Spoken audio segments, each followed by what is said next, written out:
Hey everyone, welcome back to DarkStar Lifesteal SMP Season 2. Now before I get too far into my introduction here, I need to address a few things that frankly shouldn't even have to be said, but here they are. Number 1, you cannot join the server with a pirated account.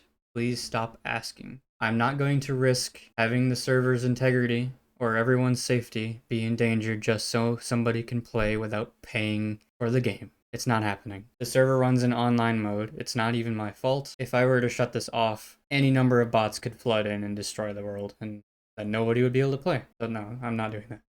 Secondly, this is the part that I shouldn't even have to say, to be honest, it's not okay to use racial slurs on my server or in my Discord. It's a bannable offense. Okay, we're here to play Minecraft. Now for the third thing. If I set a rule, like banning elytras for example, it is there for balance, not for me to be the fun police. Someone recently decided to find a way around my elytra ban, and they managed to attach it to their body without it being deleted instantly from their inventory, which is what the plugin is supposed to do. I even warned them not to do this before they did it, yet they still went ahead with it, and they even posted proof publicly in my Discord. That is a very good example of how to get yourself banned, especially because I said you would be banned for it. Breaking the rules isn't clever, it just ruins it for everyone else who's playing fair.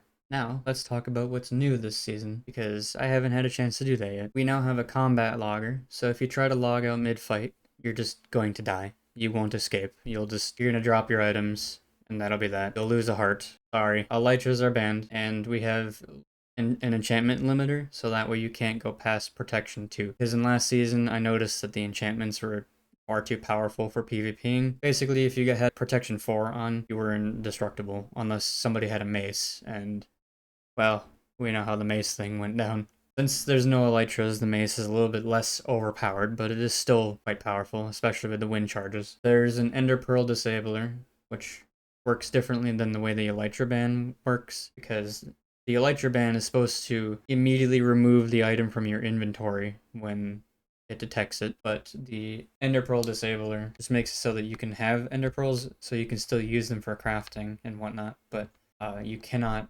teleport with them. I added a grief prevention plugin as well, and I liked it for the first couple days. I know some people don't like it, and I'm debating removing it because although some people like it, some people don't, people are also abusing it, and that's not cool either. Like blocking off the end portal and making it impossible to go through. That's not cool. Because even I couldn't disable it unless I forced through a whole bunch of commands to do so. If you're wondering why I'm flying around right now, I'm actually death banned. I kinda got killed off very early, but then If you strike me down, I shall become more powerful than you can possibly imagine. I'm basically a ghost.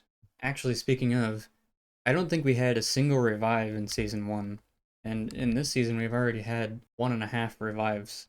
It's crazy. I've been considering some things to make the server a little bit more interesting. In Season 1, there wasn't really an end goal for the season. I just kind of awarded it to one of the players because he had essentially killed everyone on the server and maxed out at 30 hearts, which by the way, I lowered that back down to 20 for this season and I'm leaving it at that because 30 is just insane. Way too overpowered. But I'm thinking that I should make it so that in order to win, either you as an individual have to death ban at least 10 players, or if you're in a group of people, like a team, you have to death ban 15 players. I'm not making it a huge number because it would kind of incentivize working alone, but if you have like a team of 6 people or so, and you each death ban a few people between the several of you, you can tally those up, and then that gives you a chance to win. I think it would at least there's a goal. It would make there be a goal for the end of the season, because otherwise people are just gonna hop on, jump off, and never play again. One last thing I wanted to say. This server is meant to be fun, but I'm trying to also be fair. I don't want to just indiscriminately ban people for random reasons. Just know if I'm banning somebody, I probably have built up a case around them. Keep that in mind. And also, I'm actually really impressed by the amount of builds that this server has that are really nice looking. I'm not exactly a great builder myself, but I'm pleased to see that people are enjoying building things. Like, this looks really nice, too. All of these things look nice. Anyway, if you like this kind of content, and you'd like to join us, I have the IP address somewhere on the screen here. And the Discord link is in the description. as well as the IP address, just in case you need to copy and paste it. And do your best not to end up in this graveyard here. I hope to see you on.